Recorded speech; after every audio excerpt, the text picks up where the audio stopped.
उत्तर भारत के 3 राज्यों में विधानसभा चुनाव में भाजपा को मिली बड़ी जीत के बाद जिस प्रकार सत्ता की सर्जरी का दौर जारी है, उससे मुख्यमंत्री के बाद मंत्रिमंडल में भी नए चेहरों को स्थान देने की अटकल तेज हो गई है। 3 राज्यों में भाजपा की जीत के साथ ही नई पीढ़ी और नए नेतृत्व के दौर का श्री गणेश हो चुका है। इसके साथ ही सत्ता और संगठन में हाशिए पर गए भाजपा कार्यकर्ताओं में भी नए उत्साह का संचार है। भाजपा ने जिस तरह से तीनों राज्यों में संगठन के समानांतर हो चुके बड़े नेताओं को हाशिए पर धकेलकर यह स्पष्ट संदेश दिया है, उसने भाजपा में संगठन ही सर्वोपरि की परिभाषा को फिर से याद करा दिया है। और बीते 1.5 दशक में तीनों राज्यों में भाजपा के मजबूत छत्रप और उनके सिपह सलारों का सत्ता संगठन का ताना बाना भी छिन्न भिन्न हो गया है। खासकर मध्य प्रदेश में, जहां लगातार सत्ता में रही भारतीय जनता पार्टी में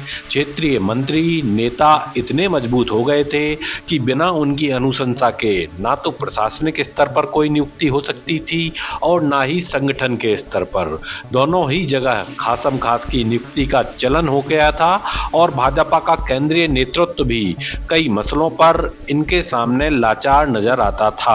लेकिन उत्तर भारत के प्रमुख 3 राज्यों में विधानसभा चुनाव से पहले ही भाजपा ने जिस प्रकार का माहौल तैयार किया और एक बड़ी जीत दर्ज कर जिस प्रकार सत्ता के शीर्ष नेतृत्व को बेदखल कर कड़ा संदेश दिया है, उससे नेताओं की परिक्रमा न करने वाला एक आम कार्यकर्ता खुश है और आशावान भी। तो दूसरी तरफ अपने आप को संगठन से ऊपर समझने वाले बड़े नेता इस पूरी प्रक्रिया से सन्न हैं। ऐसा माना जा रहा है कि अब तीनों ही राज्यों में पुराने धुरंधरों की जगह नए चेहरों को सत्ता में भागीदारी सौंपी जाएगी और उनके कार्यकाल पर भी लगातार निगरानी रखी जाएगी, जिससे फिर वही हालात ना बन जाएं जिससे निपटने के लिए इतनी मशक्कत करने की जरूरत पड़ी है।